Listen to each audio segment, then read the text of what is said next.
आप पता नहीं रविंदर रैना को क्यों इतना सीरियस ले लेते हैं। उसकी कौन सी बात सीरियस है? मुझे तो आज तक वो सीरियस लगा ना, एक नॉन सीरियस आदमी है जिसको आप सीरियसली ले लेते हैं। मुझे लगता है कि नॉन सीरियस आदमी को सीरियस लेने की जरूरत। हम यही चाहेंगे कि जम्मू कश्मीर और खासकर जम्मू सूबा एक ऐसे दौर से निकला है जिस दौर को किसी ने सोचा नहीं था, और एक ऐसी मुसीबत आई, एक ऐसा तूफान आया जिसमें काफी सारे हमारे लोगों का नुकसान हो गया। हमारे लोगों के घर उजड़ गए, हमारे किसानों के खेत उजड़ गए, हमारे बिजनेसमैन की दुकानें खत्म हो गई। हर आदमी जो जम्मू सूबे में था उसको नुकसान हुआ, और कश्मीर में भी लोगों को नुकसान हुआ। और जब ये रोड हमारे बंद हुए, ये नेशनल हाईवे बंद हुआ, उससे हमारे लोगों को बहुत तकलीफ हुई।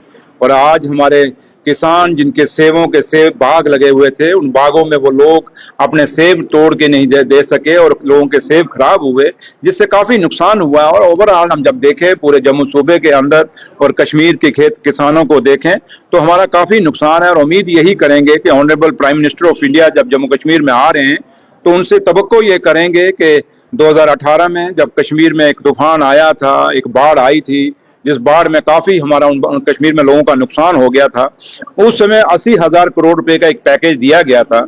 वो पैकेज उस समय की जो सरकार थी, बीजेपी और पीडीपी की सरकार थी, उन्होंने वो पैसा खुर्द बुर्द कर दिया था, और वो पैसा सही मायने में लोगों में नहीं लगा था, जिसका आज भी कश्मीर के लोगों को गिला है और शिकवा, और बोलते हैं कि उस मुआवजे का, उस समय का जो फ्लड आया था, जो नुकसान हुआ था, उसका हमें कुछ नहीं मिला।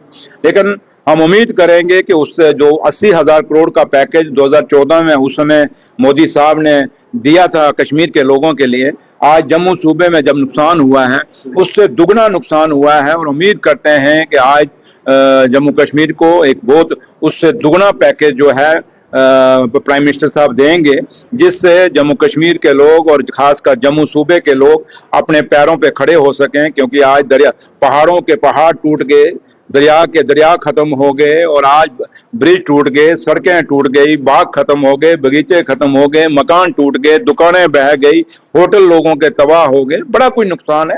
तो लिहाजा एक बहुत बड़े पैकेज की आज जम्मू कश्मीर को जरूरत है, और उम्मीद करते हैं कि honourable prime minister of India इस लोगों की जो तवक्को है, जो उम्मीद उनसे बनी हुई है, वो तवक्को, वो उम्मीद पूरी करेंगे। तो सफर कर रही, मैंने वही कहा कि चाहे वो दुकानदार है, चाहे वो बिजनेसमैन है, चाहे वो किसान है, हर आदमी ये जो नेचुरल एक डिजास्टर हुआ, इससे नुकसान हुआ है। इसलिए खाली वेयर हाउस को नहीं, पूरा ओवरऑल हुआ है। चाहे ट्रांसपोर्ट नगर को देख लो, चाहे ट्रांसपोर्ट को देख लो, चाहे ट्रांसपोर्ट इंडस्ट्री को देख लो, चाहे हमारी दूसरी चैम्बर इंडस्ट्री देख लो, कॉमर्स को देख लो, चाहे किसानों को देख लो, खेती को देख लो, हर चीज का नुकसान है। तो लिहाजा थोड़ा सा है कि अभी क्योंकि रोड टूटे हुए हैं, ब्रिजेस टूटे हुए हैं, जैसे आपके सामने चौथा ब्रिज है, उसकी अप्रोच टूटी हुई है, उस पर हम लगे हुए हैं, उसका डिजाइन करा रहे हैं, तो उसके कारण थोड़ा सा ट्रैफिक को रोटेट करने में मुश्किल आ रही है। लेकिन जल्दी ही इस चीज से आपको देखिए, अब काफी ट्रक जो है कश्मीर को चल पड़े हैं। मैं कल रात को वहां पे था, नेशनल हाईवे 3 जो था वहां में मैं